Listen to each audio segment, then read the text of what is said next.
Wahwa adapun dia, ya maksudnya sinil haid, usia haid itu tis'u sinina, dimulai umur 9 tahun. Fa'aksaro atau lebih, ya bisa 9 tahun atau lebih, maksimal 15 tahun ya.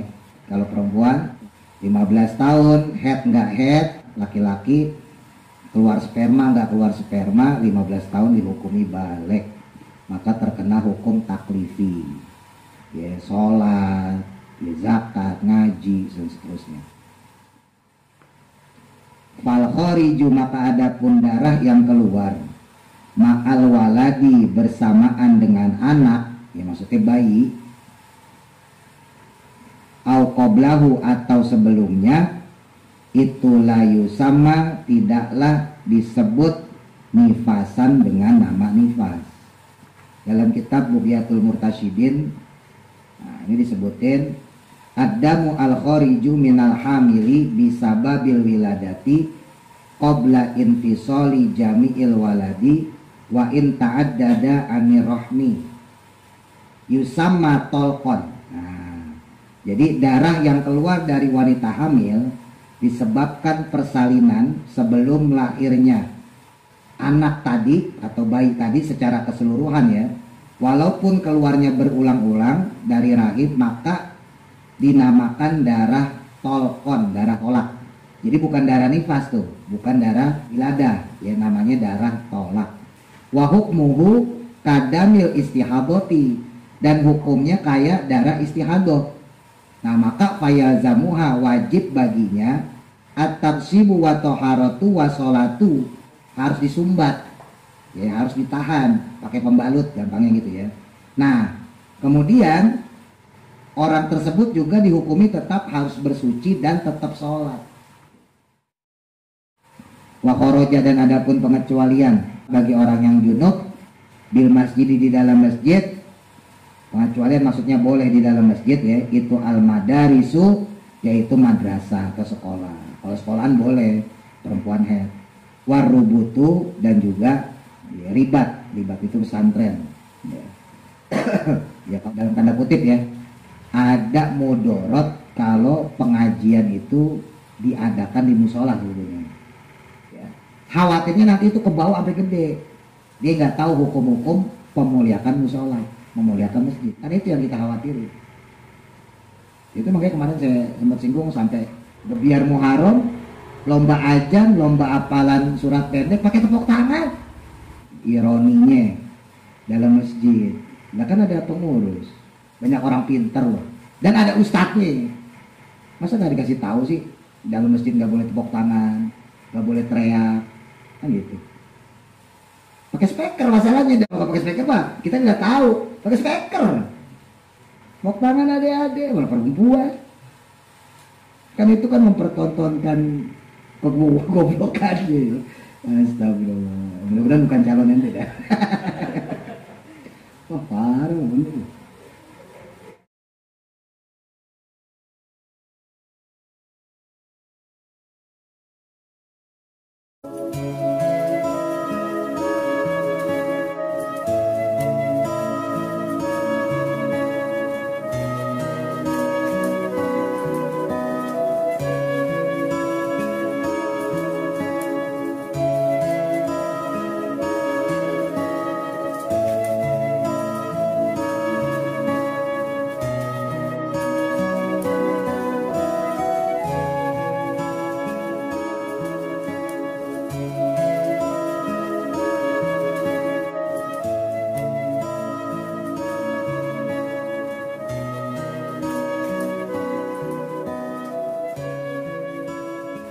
Bismillahirrahmanirrahim. Qala musannifu rahimahullahu ta'ala wa nafa'ana bihi wa bi barakati ulumihi fi dharaini amin. Faslun, adapun fasal selanjutnya fil haidi, yang menerangkan dalam penjelasan tentang haid. Ini penting nih buat perempuan nih. Wan nifasi, dan nifas, wal istihaboti, dan istihaboh. Titik. Wa yakhruju, adapun yang keluar minal farji, dari farji, vagina ya, alat kelamin perempuan. Itu salah satu dimain, ada 3 jenis darah. Wah, laki kok melajarin head, nipas, istihadoh. Kan laki-laki kagak head, kagak nipas, kagak istihadoh. Iya, laki kagak. Bini lo yang begitu. Dan kalau ditanya bini gimana? Jadi walaupun laki ya harus tahu. Yakni damul haidi, yang pertama darah head, wan nifasi, dan yang kedua darah nifas, wal istihadoti, dan yang ketiga darah istihadah. Fal haidu, maka adapun darah haid, wa yaitu ya darah haid itu adamu, darah al khariju, yang keluar, fi sinnil haidi, dalam masa usia haid. Bahasa sekarang apa ya? PMS ya? Apa sih singkatan? Sindrom. Iya Pak. Bener nggak? Asal lah nyonya, asal-asalan. Bener ya? Premenstrual. Oh premenstrual sindrom. Pre mah liburan. Iya bener sih, orang head kan libur sholat ya kan, kagak sholat berarti pre. Wahwa adapun dia, ya maksudnya sinil haid, usia haid itu tis'u sinina, dimulai umur 9 tahun. Fa'aksaro atau lebih, ya bisa 9 tahun atau lebih, maksimal 15 tahun ya. 15 tahun head nggak head, kalau perempuan, laki-laki keluar sperma nggak keluar sperma, 15 tahun dihukumi balik, maka terkena hukum taklifi ya, sholat ya, zakat, ngaji, dan seterusnya. Min farjil ma'ati, dari vaginanya perempuan. Nah, keluar darahnya itu ala sabili sihati, dalam keadaan sehat alias normal ya, jadi head itu ya darah sehat ya, ya istihadoh itu baru darah penyakit. Ailali illatin, yakni bukan karena sakit, balil jibillati, tetapi secara alami atau natural, min ghairi sababil wiladati, dan juga bukan karena sebab melahirkan. Jelas ya, pokoknya darah haid umumnya 9 tahun ke atas, maksimal 15 tahun ya. Nah, dan dia keluar dalam keadaan normal, bukan karena sakit dan bukan karena sebab melahirkan. Wa qauluhu, dan adapun ucapan beliau, musonef maksudnya, walau nuhu, dan adapun warnanya, ya warnanya darah haid itu aswadun, kehitaman. Jadi ya merahnya gelap ya, kehitaman. Muhtadimun, yang terasa panas, ya anget. Ladzaun, yang menyakitkan. Oh iya, kalau mens tuh sakit. Yang laki mah gak tahu sih, perempuan yang tahu no, ya. Belum tar nyuci pembalutnya, wah itu repot. Makanya orang head itu dikasih rukhsah, dikasih keringanan kagak sholat, dan gak perlu dikodok sholatnya. Tapi kalau puasa tetap ya, kalau puasa tetap wajib dikodok, karena perempuan itu ngurus headnya aja udah susah. Itu laisa, tidak terdapat, fi aksari nusakhil matni, dalam kebanyakan naskah matan atau redaksi. Jadi lafadz walau nuhu aswadun tuh yang dalam kurung, muhtadimun ladaun, itu di beberapa teks matan takrib, maksudnya matan goyah wa takrib itu nggak ada, tapi di beberapa kitab naskah lainnya disebutin, ditulisin warnanya merah. Titik. Wafi sohahi, dan adapun dalam kitab as-sohah itu ihtidama, terasa panas, apa adamu, darahnya, istaddat, yang sangat, apa humratuhu, memerah kental warnanya. Jadi bukan kayak merah darah biasa, Karena kan darah haid itu larian dari rahim, dia bukan dari peredaran darah, dia dari hasil rahim yang tidak dibuahi, makanya darahnya lebih kental. Hatta swadda, hingga menghitam, ya, sangat merah, kental sampai sangat menghitam. Walada'athu, seakan-akan membakarnya apa annaru, api. Hatta ahraqathu, hingga terbakarlah dia. Maksudnya seakan-akan darah itu kayak terbakar gitu, jadi gelap terus panas ya. Makanya kalau saya sendiri sebagai guru ngaji itu kalau anak-anak halangan saya bolak-balik ngingetin jangan makan es, jangan makan pedes-pedes, ntar perutnya sakit. Ya, gitu dah kalau jadi guru ngaji dah. Padahal maknya sendiri belum tentu ngingetin. Wah, kurang perhatian gimana coba. Tapi susah, ya, disuruh jangan makan pedes malah makan seblak. Disuruh jangan makan es malah beli teh Solo. Teh sakit kagak ngaji ya kan. Wa nifasu, dan adapun nifas, wa ayat itu nifas itu ada mudarah al khariju yang keluar akibal wiladati. Ini di kitab satunya lagi pakai ya, akibal. Ini enggak ada ya. Ya, akibat melahirkan atau pasca melahirkan. Sedangkan untuk nifas itu darah yang keluar setelah melahirkan. Fal khariju, maka adapun darah yang keluar ma'al waladi, bersamaan dengan anak, ya maksudnya bayi, au qoblahu, atau sebelumnya, itu layu sama, tidaklah disebut nifasan dengan nama nifas.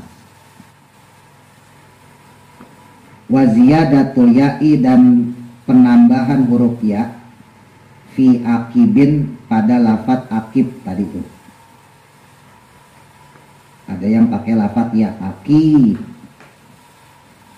Itu lugotan secara bahasa, qalilatun, sedikit dipakainya. Maksudnya di kitab matan yang lain jarang yang pakai ya, akibah jarang. Makanya di sini juga dipakainya yang nggak pakai ya, akibal langsung. Wal aksaru, adapun kebanyakannya, maksudnya kebanyakan teks matan yang lain itu hadfuha, membuangnya, membuang huruf ya. Ya kalau ntar yang perempuan khususnya biar tahu ya, itu ada istilah pembukaan. Ya kalau pas ini dia ngalamin. Jadi kalau perempuan itu kalau mau ngelahirin tuh ada pembukaan 1, pembukaan 2. Nah itu belum termasuk darah wiladah, bukan termasuk darah nifas ya. Nah, jadi kalau yang disebut darah nifas, darah wiladah itu ya itu yang bareng bayi lahir. Nah ini saya bacain dalam kitab Bughyatul Murtasyidin. Nah ini disebutin ad-damu al-khariju minal hamili bisababil wiladati qabla infisoli jami'il waladi wa in ta'addada anirohmi yusamma tolqon. Nah, jadi darah yang keluar dari wanita hamil disebabkan persalinan sebelum lahirnya anak tadi atau bayi tadi secara keseluruhan ya, walaupun keluarnya berulang-ulang dari rahim, maka dinamakan darah tolkon, darah tolak. Jadi bukan darah nifas tuh, bukan darah wiladah, ya namanya darah tolak. Wa hukmuhu kadamil istihadoti, dan hukumnya kayak darah istihadah. Nah maka fayazamuha, wajib baginya kalau ada perempuan kok udah pembukaan tadi ya, ya karena nanti pembukaan itu beda-beda. Ini perhatikan banget nih teman-teman, khususnya yang perempuan. Itu pembukaan tuh dari 1, ke 2, 3 sampai ke berapa ya? 8 ya? Ya berapa sih? 12. Banyak amat ya. Nah itu beda-beda, ada yang jedanya cuma sejam 2 jam, ada yang sampai 5 jam, bahkan ada yang sampai 12 jam. Nah, karena dia diperlakukan seperti darah istihadah, ya, maka at-tabsibu wa taharatu wa sholatu, Maka dengan demikian sama seperti istihadah, harus disumbat, ya, harus ditahan pakai pembalut, gampangnya gitu ya. Nah, kemudian orang tersebut juga dihukumi tetap harus bersuci dan tetap sholat. Jadi ketika si perempuan itu udah keluar darah pembukaan mau melahirkan itu, kalau masuk waktu sholat ya berarti dia tetap wajib sholat. Kebanyakan sih perempuan apa-apa ya, lalai udah panik aja udah tuh bawaan itu. Tapi kalau yang tenang, datangnya waktu sholat ya sholat gitu. Nah, tapi seandainya panik kemudian dia jalan ke rumah sakit dan seterusnya ya, maka ya berarti wajib dikodok. Jadi ini bukan darah haid soalnya. Kalau darah haid kan nggak wajib sholat, ya justru haram perempuan ketika haid dia sholat, gitu. Ini yang perempuan hati-hati ya. Kelak suatu saat soalnya bakal kayak gitu. Ya diingat-ingat ya. Itu namanya darah tolak namanya. Saya bacain lengkap ya. Wala yahrumu alaiha ma yahrumu alal haidi, ya. Dan orang yang dalam kasus tadi ya, kena darah tolak tadi, maka tidak haram baginya atas apa-apa yang haram sebagaimana orang haid. Misalnya nanti kan kita pelajarin ya, di antara perempuan yang haid itu diharamkan megang mushaf. Nah, kalau perempuan yang dalam keadaan tolak tadi, persiapan untuk persalinan, maka nggak haram buat dia karena itu bukan haid. Ya intinya gitu ya. Jadi karena perempuan tersebut bukan dihukumi haid, maka tidak berlaku keharaman orang-orang atau perempuan-perempuan yang dalam keadaan haid. Hatta watai, sehingga masalah wati itu hubungan badan. Ya sampai-sampai untuk hubungan badan juga nggak apa-apa. Bahkan parah banget. Orang mau lahirin mau brojol, ya, masih diwati aja.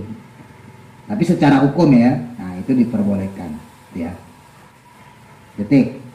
Wal istihadatu, dan adapun istihadah aidamuha, maksudnya yaitu darahnya, darah istihadah, huwa yaitu adamu, darah al khariju yang keluar fi ghairi ayyamil haidi, selain hari atau masa keluarnya darah haid. Sebelum hari-hari di mana biasa keluar haid, wan nifasi, dan nifas. Intinya kalau bukan darah haid, bukan darah nifas, maka itu darah istihadah. Nah, kalau darah istihadah ini dia nggak alami, beda sama darah haid, darah nifas itu karena natural, ya.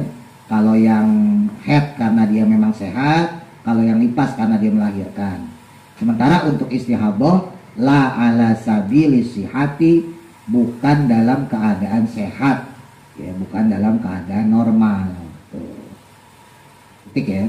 Wa aqallul haidi, dan adapun paling sedikitnya masa haid zamanan secara waktunya itu yaumun walailatun. Itu yaumun sehari, walailatun dan semalam. Ya, paling sedikit ya udah sehari semalam. Ai miqdaru dzalika, maksudnya ukurannya masa tersebut. Wahwa, yaitu arba'atun wa isruna sa'atan, 24 jam, ya seharian. Tapi catatannya alal ittisoli, secara bersambung, al mu'tadi, yang biasa terjadi atau sesuai adat ya, kebiasaan dia terjadi fil haidi, dalam haid. Wa aksaruhu, dan adapun paling banyaknya dia, paling lamanya masa haid itu khamsata asyara, selama 15 apanya yauman, harinya. Bilayaliha, dengan malam-malamnya, ya maksudnya 15 hari 15 malam. Fa in zada, maka jika melebihi atau lewat alaihi pada masa tersebut, bahwa maka dia, ya darah yang keluar itu istihadatun, adalah darah istihadah. Ini secara normal ya. Lebih dari 15 hari maka disebut darah istihadah. Walaupun keluar darah tetap wajib sholat. Wa ghalibuhu, dan adapun umumnya haid itu situn 6 hari, au sab'un, atau 7 hari. Wal mu'tamadu, dan adapun yang dipegang atau yang dijadikan alasan, Fidzalika, dalam hal tersebut, itu al-istiqra'u, hasil penelitian. Maksudnya hasil penelitiannya ulama, termasuk Imam Syafi'i. Jadi Imam Syafi'i itu beliau bukan cuma fatwa doang, tapi beliau juga menganalisa, meneliti ya. Jadi ulama zaman dulu tuh begitu. Dia sampai sekarang pun ustadz-ustadz pun banyak secara nggak langsung dalam penelitian gitu. Ya termasuk saya misalnya ngaji kayak gini, ini kan penelitian secara nggak langsung ya. Oh ini orang kayak begini berarti serius. Oh kalau begini berarti nggak serius. Oh yang begini matanya kuat. Oh yang begini ngantukan. Gitu. Itu penelitian juga sebetulnya. Nah, jadi berdasarkan pengalaman gitu ya. Nah ini saya sampaikan sedikit biar nggak gagal paham. Dulu pernah saya sampaikan pas di kitab takrib ya. Nah untuk darah istihadah itu sendiri, dia keluar itu di luar masa haid. Nah tapi darah istihadah itu walaupun tadi di sini disebutin 15 hari setelah darah haid, ini berlakunya buat orang yang belum muaddah. Muaddah atau muta'addah sama aja ya. Perempuan yang dia belum rutin dalam haidnya. Saya beri contoh gampangnya gini. Ada perempuan baru haid pertama kali. Ya, katakan bulan Januari gitu ya. Januari dia baru haid pertama kalinya. Pertama kali halangan selama 10 hari. Bulan depan Februari 12 hari. Bulan depannya lagi 7 hari. Nah, maka dari bulan Januari, Februari, Maret dia belum disebut muta'addah. Belum bisa disebut perempuan yang rutin siklus menstruasinya. Ya, haidnya belum rutin. Masuk bulan April sesuai itu sama bulan Maret 7 hari. Masuk bulan Mei 7 hari lagi. Nah berarti dari bulan Maret, April, Mei udah 7 hari terus halangannya. Nah berarti perempuan yang seperti itu disebut muta'addah. Perempuan yang sudah rutin dalam siklus haidnya. Nah ketika keluar darah lebih dari 7 hari, maka disebut darah istihadah. Jadi tadi kan di sini sebutin darah istihadah itu 15 hari ke atas ya. Ini biar gak gagal paham. Itu buat perempuan yang belum muta'addah. Biasanya perempuan yang belum muta'addah itu terjadi satu karena memang awal dia haid, atau nanti yang kedua karena masa menjelang menopause. Nanti usia 45 menjelang 50. Ketika mau menopause perempuan tuh nggak rutin lagi tuh haidnya. Biasanya 7 hari, mungkin cuma 4 hari, cuma 3 hari, lama-lama habis. Nah itu menjelang menopause. Terus yang ketiga karena memang sakit. Ya secara jasmani badannya kurang sehat atau sakit, makanya terjadi siklus yang tidak rutin. Nah yang seperti itu tuh baru istihadahnya dihukumi kalau 15 hari setelah haid. Tapi buat perempuan yang muta'addah, perempuan yang sudah rutin haidnya, mau 6 hari kek, mau 7 hari kek, maka lebih daripada itu dihukumi darah istihadah. Karena itu darah istihadah, maka wajib sholat bagi dia. Saya beri contoh ya. Ini ada perempuan tadi ya. Jadi bulan Maret dapat halangan 7 hari. Bulan April halangan 7 hari. Bulan Mei halangan 7 hari.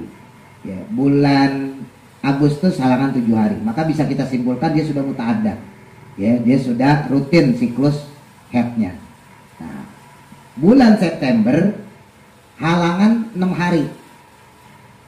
Ya, halangannya 6 hari. Jadi bukan 7. Halangannya cuma 6 hari. Berhenti tuh. Seharian berhenti. Besoknya keluar lagi.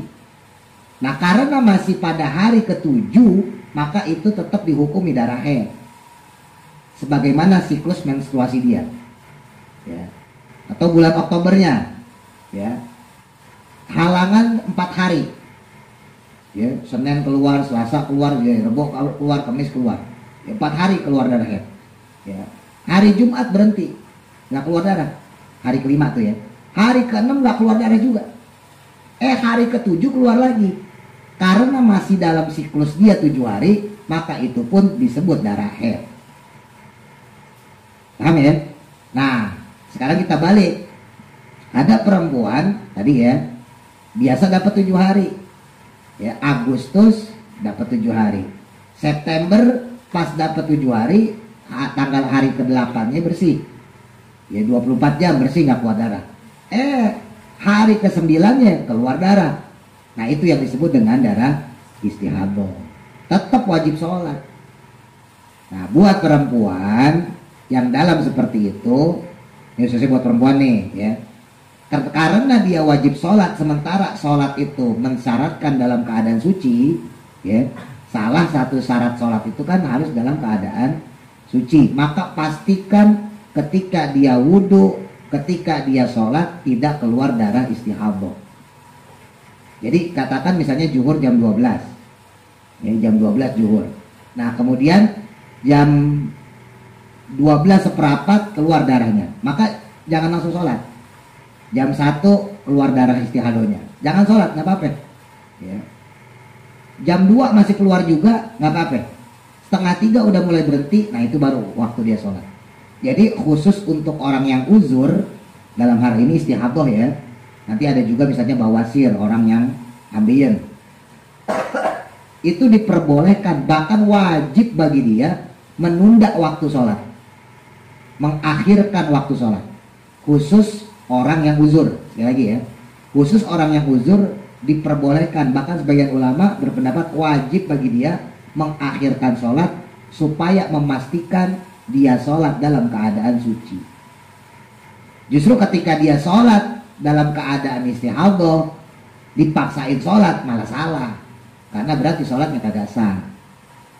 Tapi seandainya kok mendekati akhir waktu sholat, misalnya tadi zuhur jam 12, asar jam 3, setengah 3 dia sholat zuhur, waktunya lebih mepet nih, dia sholat zuhur, wudhu dalam keadaan suci, sholatlah dia dalam keadaan suci.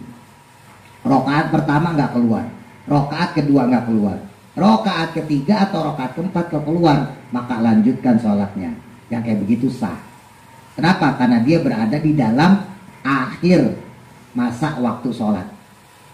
Tapi kalau sholat itu dilakukan dari jam setengah 1 atau jam 1, keluar darahnya di rokaat kedua, rokaat ketiga, batal sholatnya. Dia harus ulang lagi, kan capek ya. Jadi keadaan darurat itu berada di injury time. Baiknya ilmu fikih itu sebetulnya di situ. Maha murahnya Allah itu di situ. Jadi justru di detik-detik injury time itu, disitulah rukhsahnya fikih. Ya, jadi hati-hati, jangan sampai ngegampangin main sholat aja sementara darah istihadah masih keluar. Kecuali darahnya udah berhenti. Ya, dari pagi keluar darah istihadah. Jam 12 pas zuhur kok berhenti. Ya udah, kita wudhu, kita sholat, nggak keluar darahnya, ya sah. Yang jadi masalah kan yang dikhawatirkan ketika sholat keluar darahnya ya. Kalau dia masih berada di awal waktu sholat, maka wajib mengulang sholatnya, gitu ya. Gitu. Wa aqallu nifasi, dan adapun paling sedikitnya nifas itu lahzatun, setetes. Wa urida, dan adapun yang dikehendaki atau yang dimaksud biha dengannya ya, dengan setetes itu maksudnya itu zamanun, ya zaman, masa atau waktu, yasirun, yang sebentar. Maksudnya saking sebentarnya ya udah setetes gitu.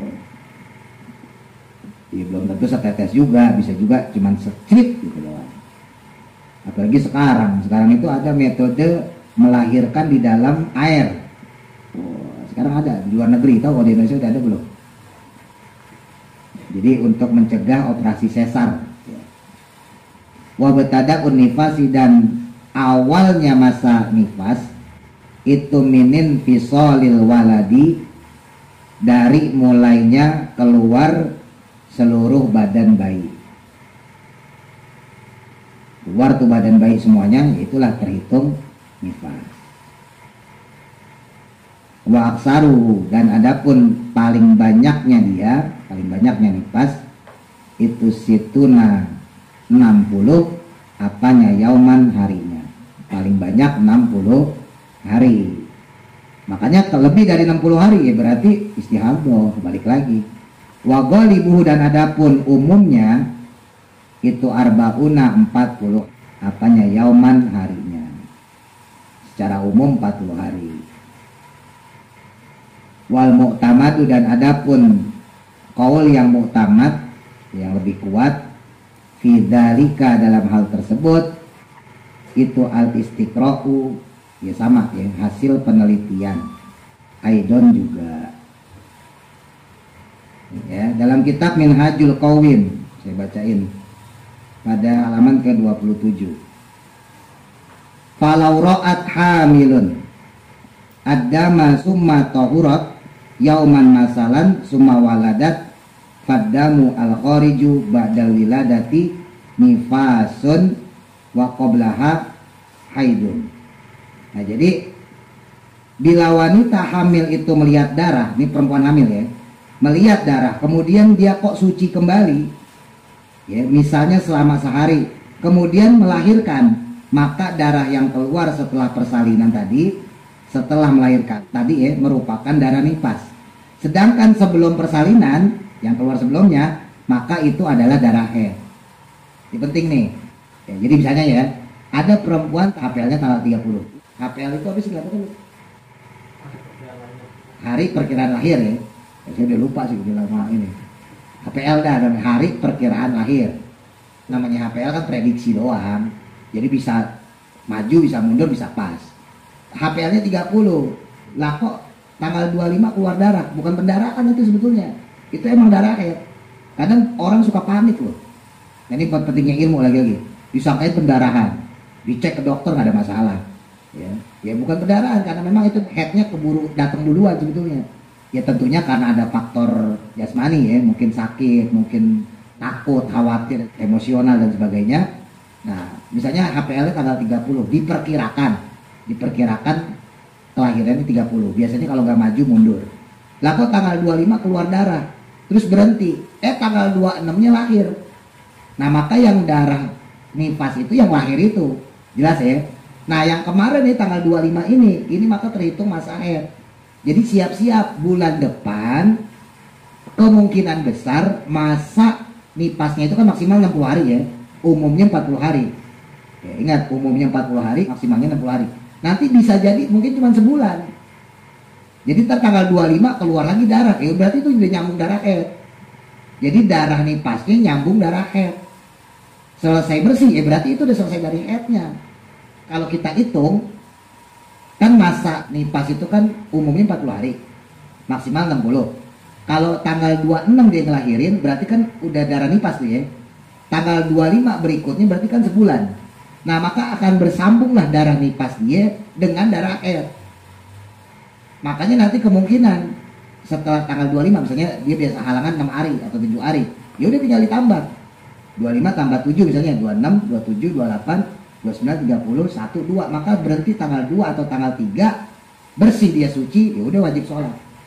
Jadi kemungkinannya kecil sekali kalau besoknya setelah berhenti tiba-tiba keluar darah lagi, darah haid, kemungkinannya kecil. Kenapa? Karena nifasnya itu berbarengan dengan haid. Beda halnya kalau nggak keluar darah nih tanggal 25 ya. Lahir lancar aja, tanggal 26 ngelahirin. Kan nifas tuh. Nah, bisa jadi kalau seandainya 40 hari ya, tanggal 25 maka bulan depannya 25, tinggal tambahin 10 hari. 26, 27, 28, 29, 30, misalnya 30 ya. 1, 2, 3, 4, 5. Berarti tanggal 5 selesai nipasnya.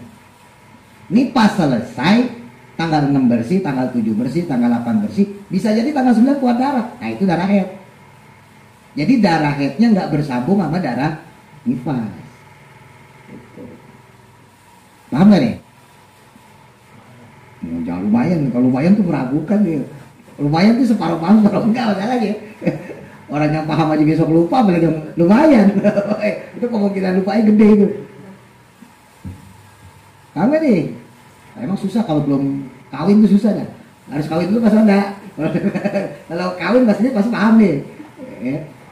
Jadi kalau perempuan hamil diduga melahirkan tanggal 30 ya. Nah, kemudian kok tiba-tiba tanggal 25 keluar darah. Ya. Ya kalau pendarahan lagi, ini kita bicara nggak bukan pendarahan ya. Kalau pendarahan berarti kan nggak normal.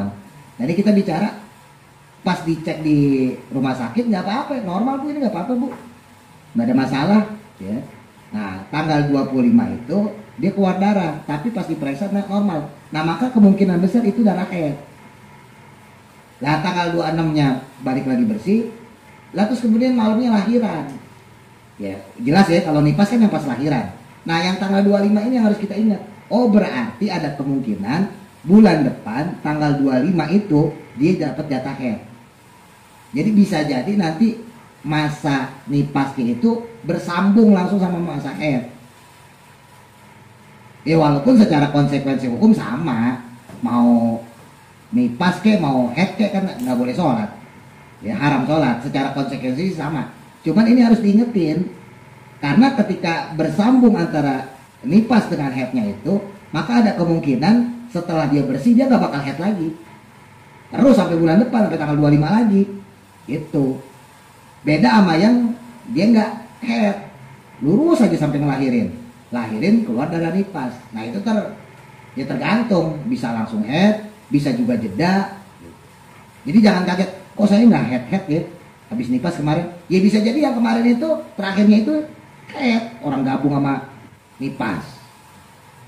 Itu paham nggak? Itu pahamin aja lah ya. Kita lihat YouTube-nya aja lah kalau kagak paham ya. Maksudnya dibulak-balikin mulu. Ya itu kan, makanya saya malas ngejelasin tuh begitu. Orang dijelasin aja kagak paham, apalagi ada orang nanya. Iya kan? Susah juga ya.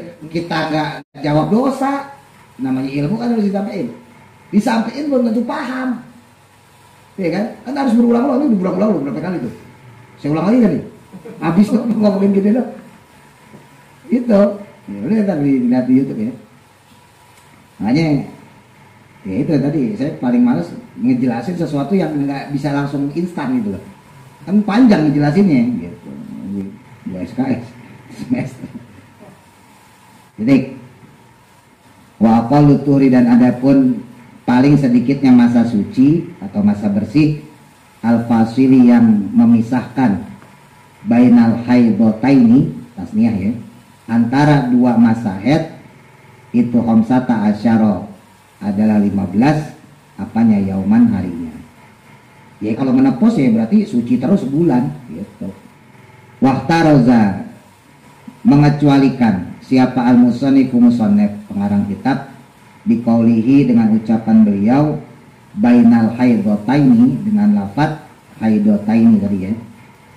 Minimalnya antara dua masa haid. Kalau maksimalnya tadi ya sebulan lu kagak haid ya orang menopause. Orang kalau menopause ya nggak haid. Itu biasanya umur 45 sampai 50-an perempuan. Beda sama laki, kalau laki masih bisa produksi. Kalau perempuan 45 50 masuk menopause udah nggak bisa ngelahirin. Anil fasili dengan memisahkan baina haidin antara masa haid wa nifasin dan masa nifas. Idza qulna ketika berpendapat kami bil asohi dengan kaul yang asoh, kaul yang lebih benar, annal hamila bahwa sesungguhnya perempuan yang hamil itu tahidun bisa haid. Jadi perempuan yang hamil ya bisa haid. Fa innahu karena sesungguhnya ya juzu boleh jadi ayakuna berlakunya itu duna khamsata asyara kurang dari 15 apanya yauman harinya. Titik. Wala hadda dan tidak ada batas li aksarihi untuk paling banyaknya, ya maksimalnya ya. Ai maksudnya at-tuhri yaitu masa sucinya. Jadi kalau untuk masa suci maksimal ya sebulan udah. Minimal 15 hari, maksimalnya ya sebulan udah, enggak ada batasnya. Jadi kalau perempuannya haidnya cuma sehari, ya berarti 29 hari suci. Jadi paling dikitnya 15 hari. Fakot tamkusu, karena terkadang terdapat atau ada siapa almar'atu perempuan dahroha yang pada masa hidupnya bila haidin dengan tanpa haid. Ya, karena ada perempuan yang semasa hidupnya nggak haid. Ya, perempuan yang mandul ya bisa jadi dia nggak haid. Atau tadi perempuan yang menopause nggak haid. Otomatis selama 1 bulan ya udah masa suci semua. Amagoli butuhri, adapun secara umumnya masa suci itu fayu tabaru disesuaikan bigoli bil haidi dengan umumnya masa haid. Fainkana maka jika adanya apa al-haidu haid itu sitan 6 hari, fatuhru maka masa sucinya itu arbaun wa isruna 24 apanya yauman harinya. Jadi kalau dia dapatnya 6 hari ya berarti masa sucinya 24 hari. Aukana atau jika adanya apa al-haidu masa haidnya itu sabaan 7 hari, fatuhru maka masa sucinya itu salah satu wa isruna 23 apanya yauman harinya. Kalau dia biasa dapat 7 hari ya udah masa sucinya berarti 23. Titik. Wa aqallu zamanin dan adapun paling sedikitnya waktu tahidun yang bisa haid fihi di dalamnya siapa almar'atu seorang perempuan wa fi ba'din musahi dan adapun dalam sebagian teks naskah matan lainnya itu al-jariyatu dengan lafaz al-jariyatu ya artinya anak perempuan jadi bukan al-mar'atu. Kalau di kita kan fihi al-mar'atu, kalau di teks lain fihi al-jariyatu sama aja perempuan, anak perempuan. Itu tis'un sinina usia 9 tahun. Komariyatin yang bangsa Komariyah, jadi bulannya bulan Hijriyah, bukan bulan Masehi. Titik. Falau ra'athu maka jika melihatnya qabla tamami tis'i sebelum sempurnanya umur 9 tahun.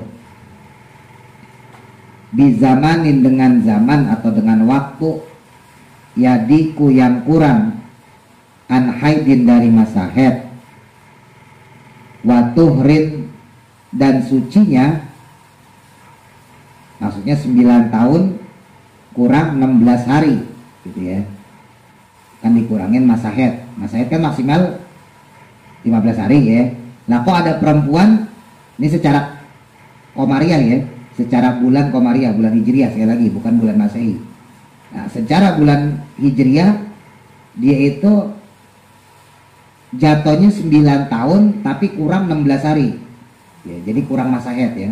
Fahuwa maka yang demikian itu haidun darah haid. Jadi walaupun kurang 16 hari tapi itu dihitung darah haid karena sesuai dengan masa haid.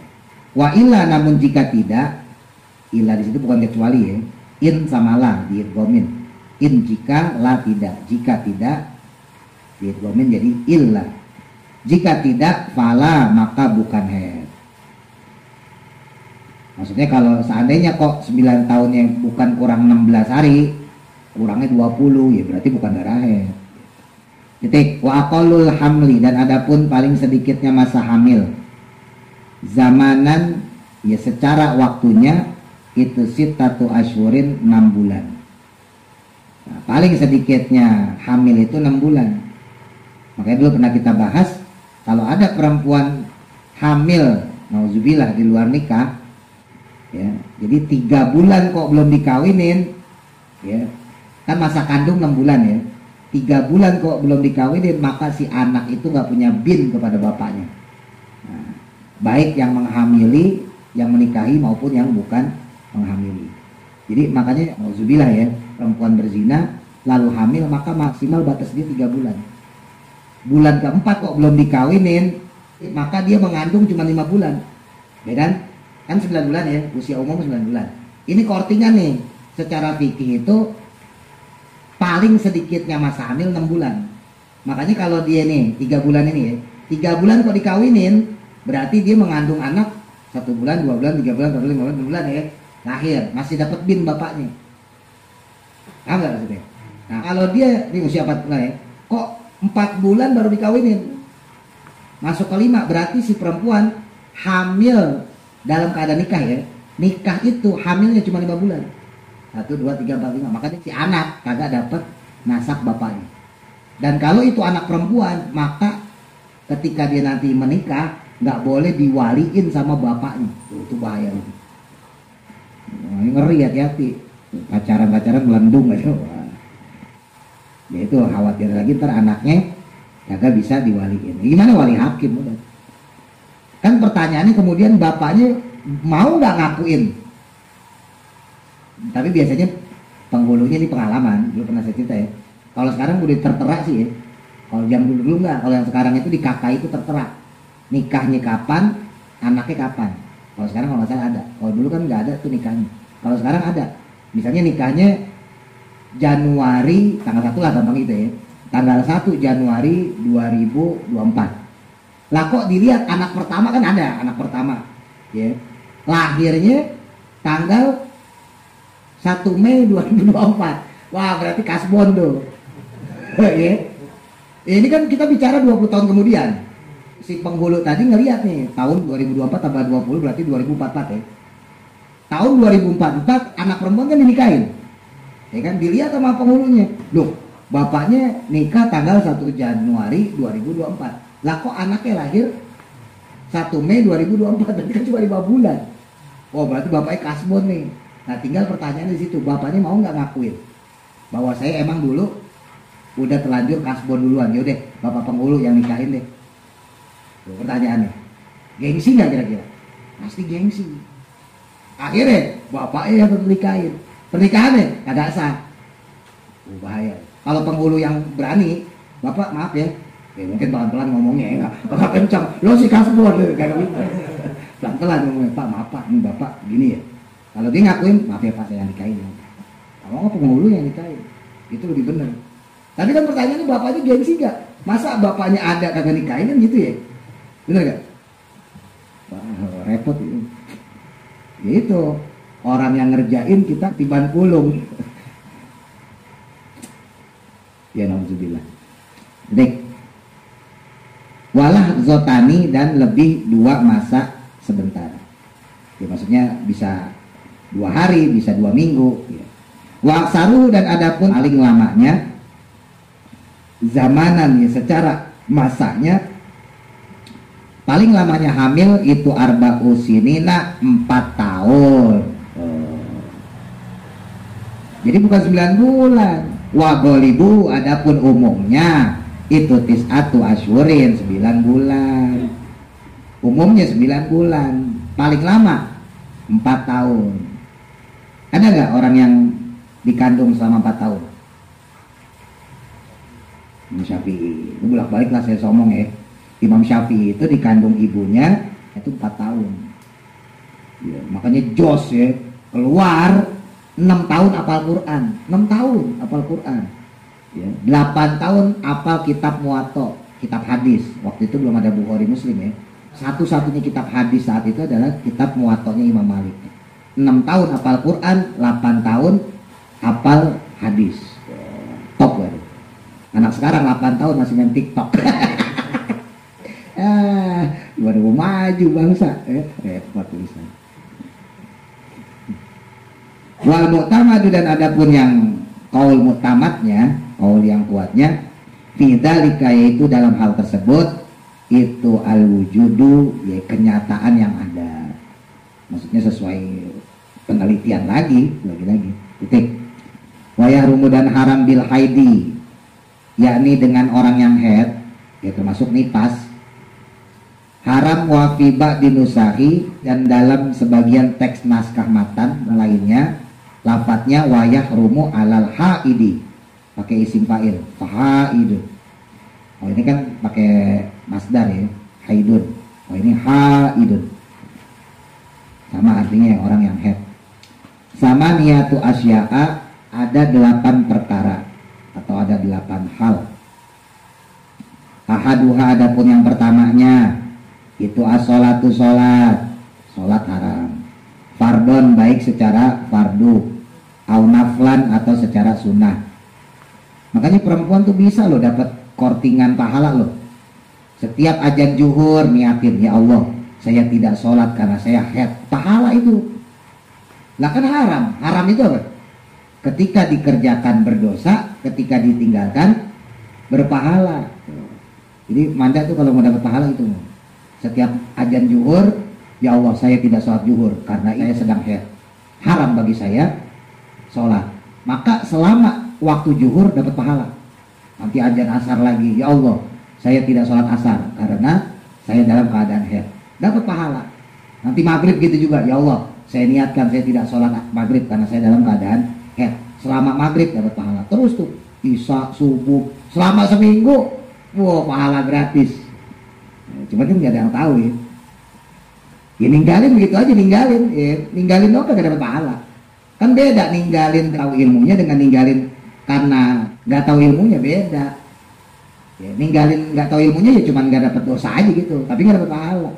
Ya. Wakada dan demikian pula sajadah tilawati dengan sujud tilawah. Jadi nggak boleh, sholat nggak boleh, sujud tilawah nggak boleh. Wasyukri dan sujud syukur. Ya, dapat SMP negeri atau SMA negeri, wah sujud syukur kagak boleh, dosa, lagi head. Wasani dan adapun yang kedua, haram buat perempuan head dan nifas itu asomu berpuasa, fardon baik puasa fardu, au naflan atau puasa sunnah. Bedanya kalau untuk puasa Ramadan wajib diqodho. Wasali sudah adapun yang ketiga, itu qiraatul Qur'ani, haram membaca Quran. Makanya kalau yang perempuan ya, kalau head kayak tadi kan kita ngawalin dengan baca Quran ya, niatin jangan membaca, ya niatin belajar. Ya, jadi kalau niatin belajar nggak apa-apa, tapi kalau niatin baca tuh beda. Kalau niatin baca dosa. Warobi'u dan adapun yang keempat, haram bagi perempuan head dan nifas itu masul mushafi, memegang atau menyentuh mushaf. Wa adapun mushaf itu ismun nama lil maktubi, yang tertuliskan min kalamillahi berupa firman Allah, baina daftaini di antara dua tepi, maksudnya dua sampul. Pokoknya mushaf itu ya lembaran yang berisikan ayat Quran. Kalau tertulis di kertas terus ada covernya, ada sampulnya, ada tepiannya, itu mushaf. Walaupun ada Latinnya, ya, itu juga termasuk mushaf. Ya, karena Latin. Ya, misalnya Yasin kan ada Latinnya tuh. Nah, jadi itu termasuk mushaf juga. Beda sama tafsir. Kalau tafsir nggak apa-apa. Kalau tafsir selama banyak tafsirnya maka diperbolehkan. Haram memegang atau menyentuh mushaf, wa hamluhu dan juga membawanya. Membawa mushaf juga nggak boleh. Nah, perempuan gimana? Lagi pas bawa Quran kok tiba-tiba keluar, cerit, ya keluar darah gue. Ya udah buru-buru niatin bawa tas. Ya, misalnya gitu, yang perempuan sekolah, di tasnya itu atau dipegang sama dia Quran, ya. Nah terus tiba-tiba kok keluar darah head, ya kan nggak bisa kita tahan dulu, nggak bisa, keluar aja. Nah maka buru-buru niatnya jangan bawa Quran, tapi niat bawa tas. Termasuk mungkin teman-teman andai kata beli Quran, beli di Jatinegara misal gitu ya. Dari sini mah suci, ya, udah wudhu, orang niatnya beli Quran. Nyampe Jatinegara udah beli, dikantongin.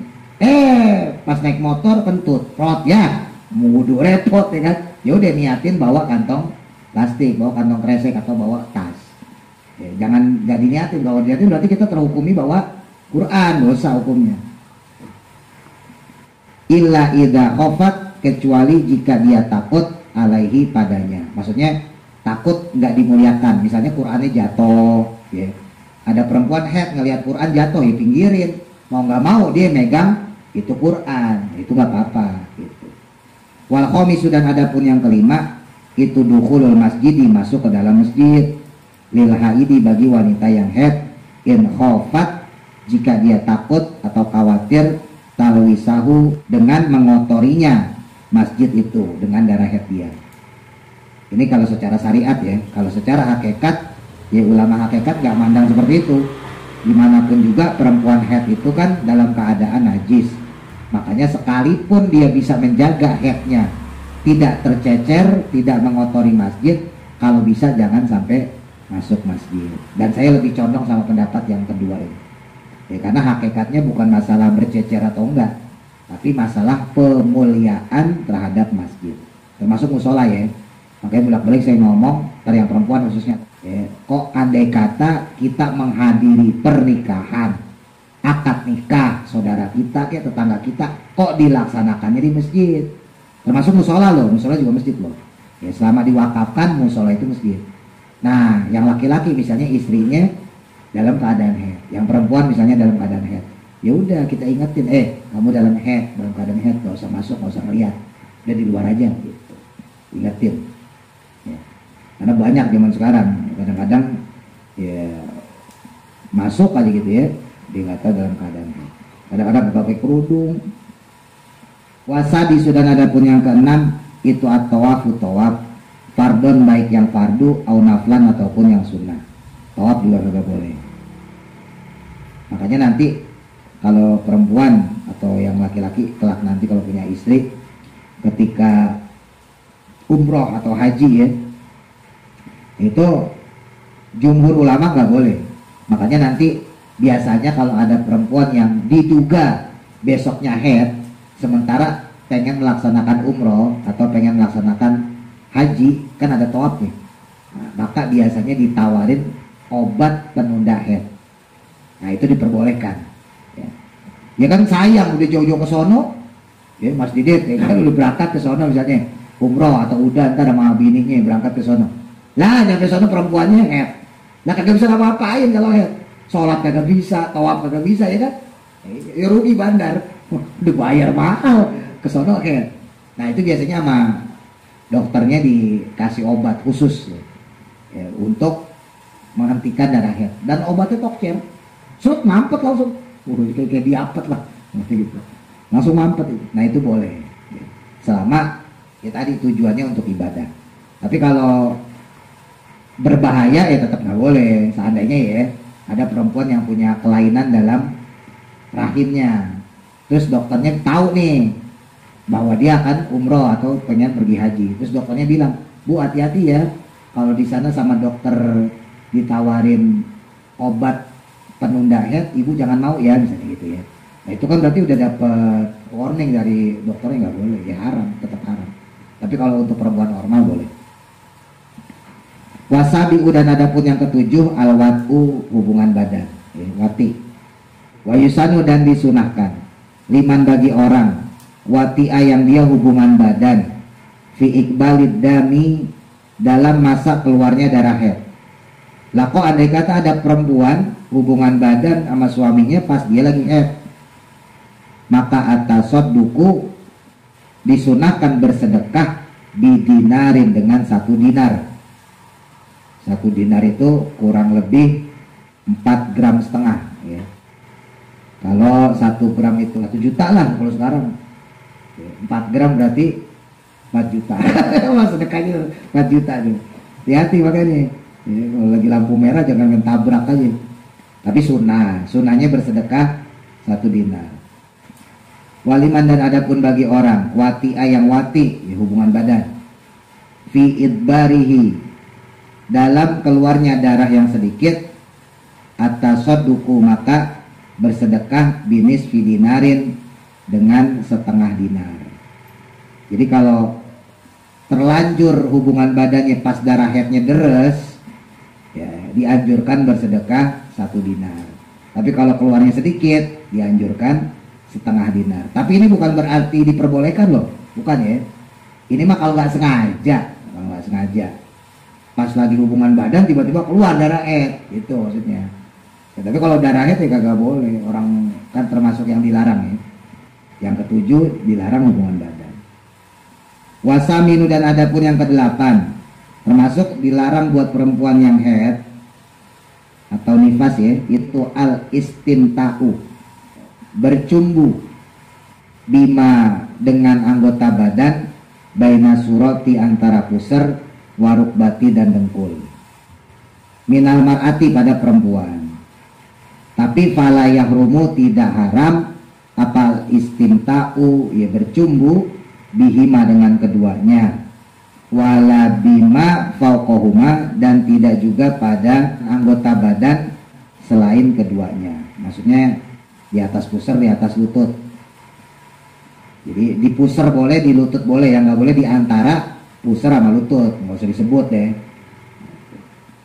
Alal mukhtari menurut kaul yang dipilih.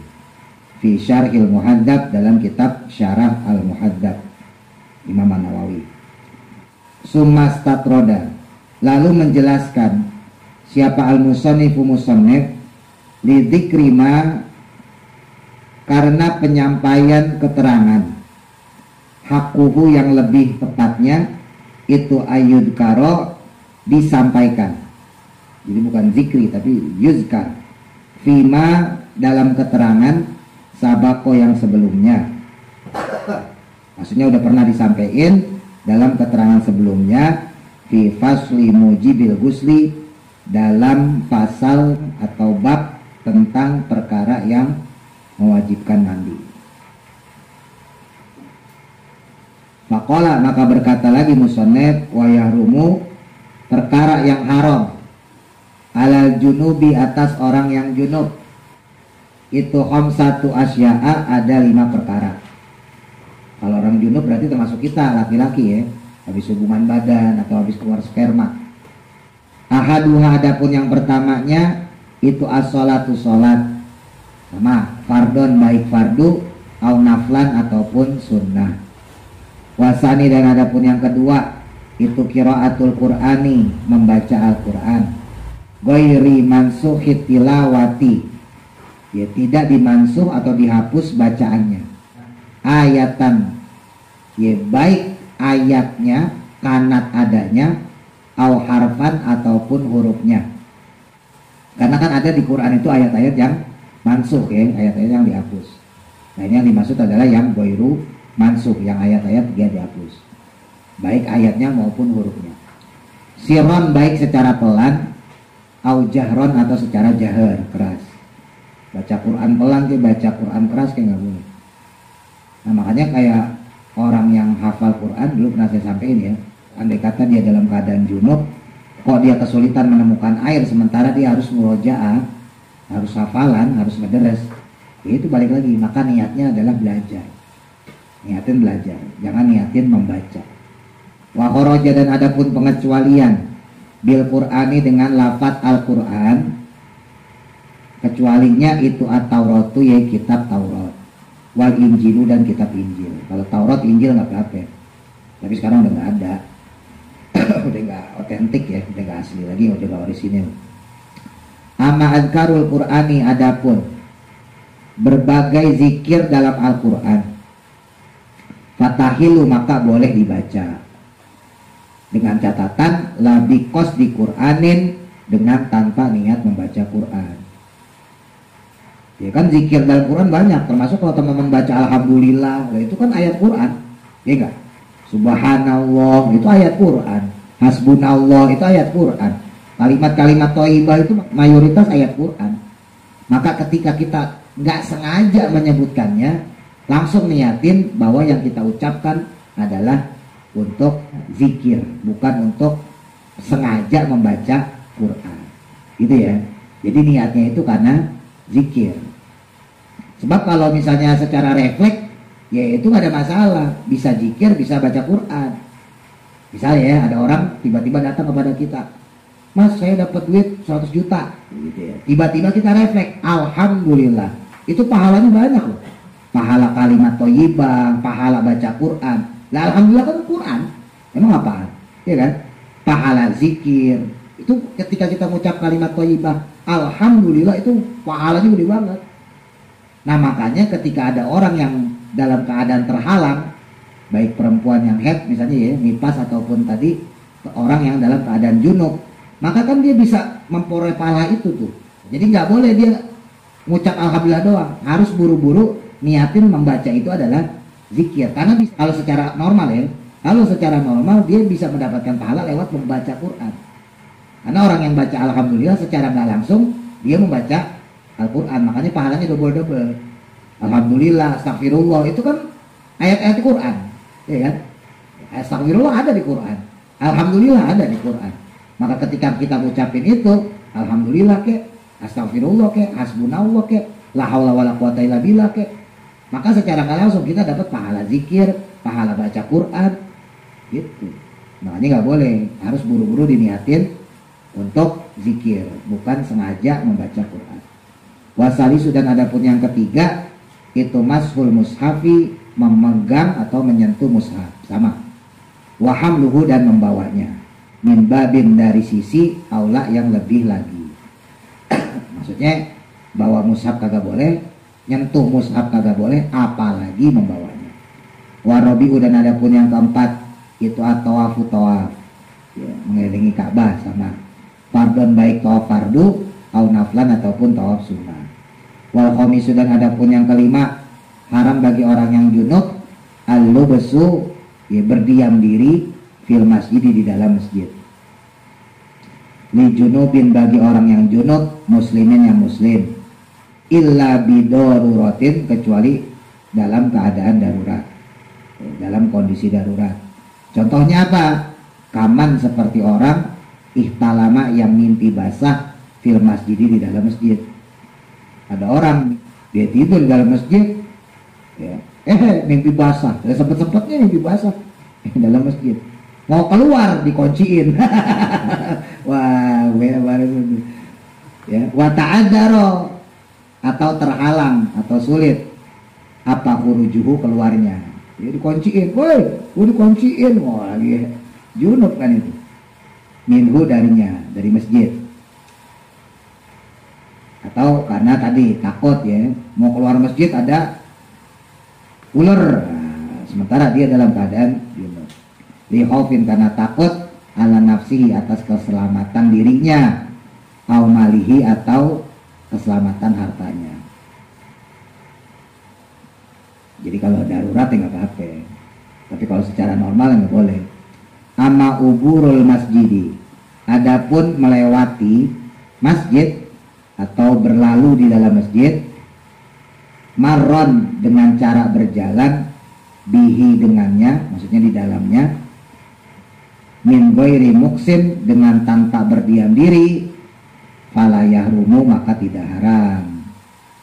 Bal bahkan wala yukrahu tidak juga dimakruhkan. Fil asohi menurut kaul yang asoh, kaul yang lebih benar. Jadi seandainya kita dalam keadaan suci, ya, terus kita ketinggalan handphone di dalam masjid misalnya, gitu. Pas kita keluar, kita tidur, bangun tidur dari rumah, mimpi basah. Oh iya, handphone gue di masjid.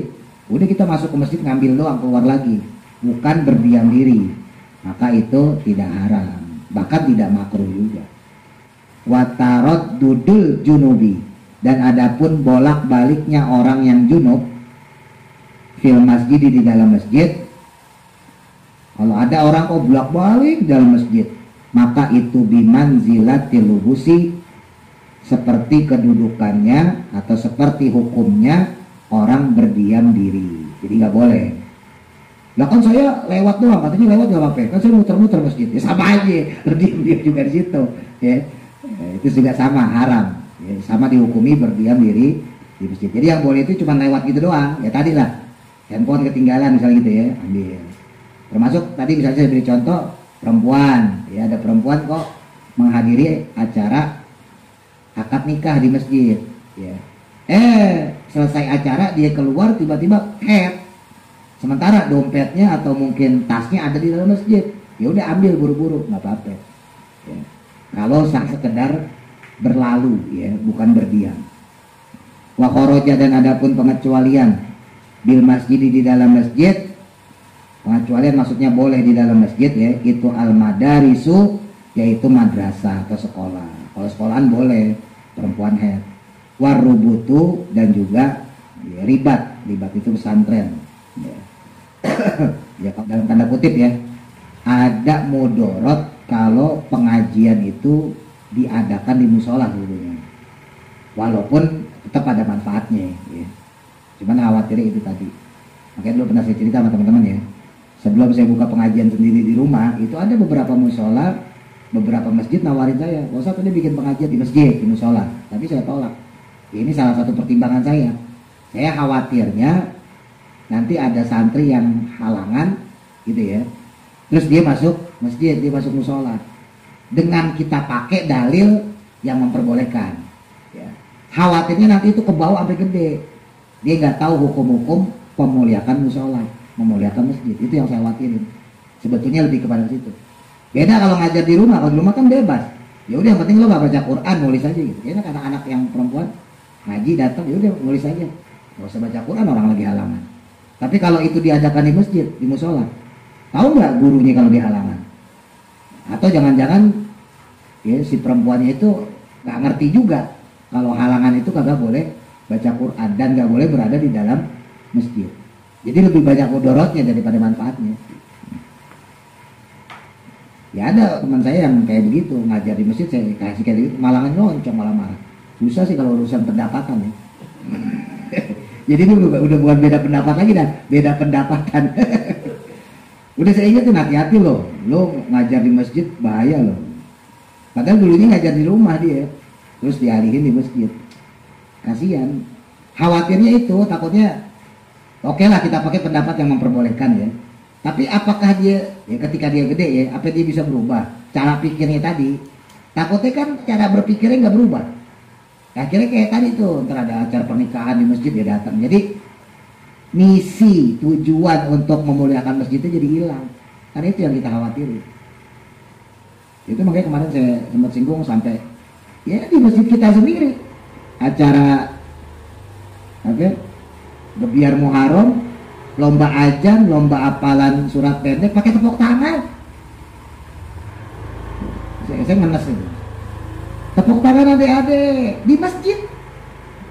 Jadi disamain kayak di kantor RW. Aduh. Untungnya kita bukan urus masjid loh dah. Itu makanya saya dalam hati, alhamdulillah bukan. Ya kita bukan gak ada tanggung jawab. Ente Karang Taruna malah bibit. Itu pasti Karang Taruna zaman ente itu. Lah bener dah. Hari Minggu, orang itu libur kan, Minggu libur. Kemarin biar Muharram. Kan lomba ajan tuh, lomba hafalan surat pendek. Misalnya asumsi gitu ya. Selesai kan tuh asumsi. Wah, apa bagus ya? Ayo mana tepuk tangannya? Dalam masjid. Udah MC-nya perempuan. Terus jangan akhir, jangan. Ya begitu dah faktanya dah. Ya kan berarti kan siapa yang blow on? Pengurusnya apa panitianya? Dua-duanya. Wah, kalau saya ya, kalau saya jadi ustadz itu, saya larang itu. Wah, pakai tepuk tangan segala urusan. Orang ada ustadznya kan ustadznya diduriin. Yang pertama kali bikin Gebiar Muharram itu kan saya. Saya dulu sama almarhum Kong Acan. Itu saya bilang ya saya tatar, MC-nya saya tatar, tata caranya saya tatar. Ya, saya kan pengalaman, bikin lomba saya pengalaman. Ya jangan yang kayak gitu ya cek-cek dah, festival hard rock aja kita pengalaman kan gitu dah. Bang lomba kayak gitu mah cek-cek ya kan. Ya kita tatar dulu, MC-nya kita tatar, panitia kita tatar, sampai hadiahnya kita tatar gitu. Jadi gak pengen lomba doang. Makanya pas saya itu gak ada yang tepuk tangan. Bukan berarti saya pengen jadi juri lagi, kagak. Ogah gitu. Gak dibayar juga ya kan. Mendingan di rumah. Tapi kan maksudnya ini tragisnya lah, ironinya dalam masjid. Nah kan ada pengurus, banyak haji loh, banyak orang pintar loh, dan ada ustadznya. Masa nggak dikasih tahu sih dalam masjid nggak boleh tepuk tangan, nggak boleh teriak, kan gitu. Pakai speaker masalahnya dah, kalau nggak pakai speaker pak kita nggak tahu. Pakai speaker, dia tanya nggak teman-teman itu. Pakai speaker dah kencang, tepuk tangan adik-adik. Tahu Mas Anda dengar nggak? Dengar kan? Tepuk tangan adik-adik, malah perempuan. Kan itu kan mempertontonkan kegoblokan gitu. Astagfirullah. Mudah-mudahan bukan calon ente dah. Wah parah bener. Sumastatroda, lalu kemudian menyisipkan siapa al-musannifu musannif aidon juga min ahkamil hadasi dari berbagai hukumnya hadas al-akbari yang besar, hadas besar ya, ila ahkamil hadasi pada berbagai hukum hadas al-asgori yang kecil. Faqala berkata beliau, ya musannif pengarang kitab, wayah rumu alal muhdisi, wayah rumu dan haram alal muhdisi bagi orang yang berhadas, hadasan yaitu hadas asgoro yang kecil, salah satu asya'a 3 perkara. Orang yang hadas kecil berarti wajib wudu, orang yang hadas besar berarti wajib mandi. Ingat-ingat ya.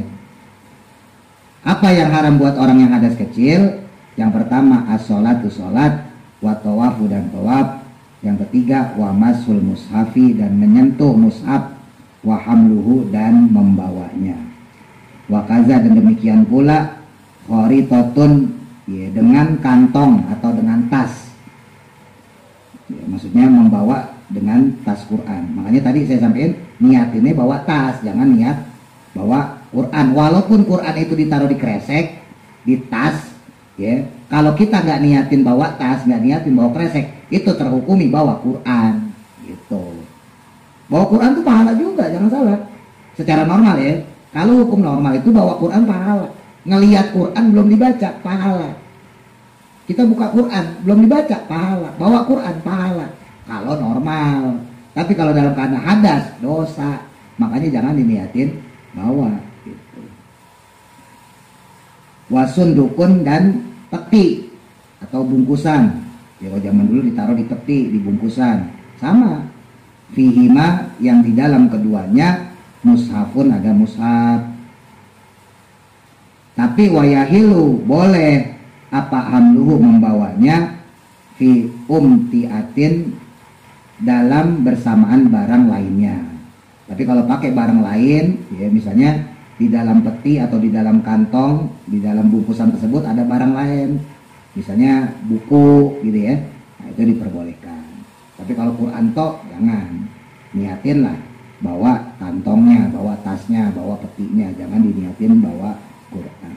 Wafi tafsirin dan juga dalam kitab tafsir aksaro yang lebih banyak minal Qur'ani dari ayat Qur'annya. Ya, jadi termasuk tafsir ya. Tafsir itu ada yang banyakkan tafsirannya, ada yang banyak Qur'annya. Kayak tafsir Jalalain itu bisa bilang ya 11-12 karena tafsir Jalalain kan tipis ya. Nah, jadi 11-12 saya juga belum tahu, belum neliti banyakan mana. Ya tetap sih sebetulnya banyakan tafsirnya sih kemungkinan. Cuman tipis banget gitu. Beda sama tafsir Qurtubi, tafsir Ibnu Katsir itu jelas penafsirannya lebih banyak daripada ayat Qur'annya gitu. Tapi kalau penafsiran yang lebih sedikit dari ayat Qur'annya, nah itu dihukumi kalah. Berarti sama aja bawa Qur'an gitu loh. Paham ya? Wafi darohima serta pada uang dirham, wadana, niro dan juga dinar. Jadi ada lafaz la ilaha illallah kalau dinar zaman dulu. Dinar zaman dulu, ya dirham zaman dulu itu ada tulisan la ilaha illallah. Nah, itu kan la ilaha illallah juga Quran. Emang apa? Kalimat tauhid kan? Quran juga. Wa khawatimah dan cincin nukisha yang diukir ala kulli minhuma pada setiap keduanya itu Quranun, ayat Quran. Ada cincin kok tulisannya la ilaha illallah Muhammadur Rasulullah. Lah itu kan ayat Quran juga. Ya, haram, enggak boleh dalam keadaan hadas. Wala yumna'u dan tidak dilarang apa al-mumayyizu orang yang tabiz atau anak yang tabiz, al-muhdisu yang berhadas min masih mushafin dengan menyentuh mushaf walauhin dan papan Al-Quran. Kalau anak yang tamyiz, ya anak yang tamyiz gimana ya, ini teman-teman yang remaja nih, Manda, dia tuh yang pada tidur, dan Nabila yang pada pules, ya, termasuk Mas Wanda, ya boleh anak yang baru tamyiz tuh ya, nah, boleh megang atau menyentuh mushaf dengan catatan lidirosatin, karena untuk membacanya wa ta'alumin Qur'ani atau belajar ayat Qur'annya gitu. Jadi niatin belajar. Kitabu ahkamis sholati, selanjutnya kitab yang menerangkan tentang sholat. Wallahu a'lam. Semoga manfaat. Al-Fatihah. A'udzu billahi minasy syaithanir rajim. Bismillahirrahmanirrahim.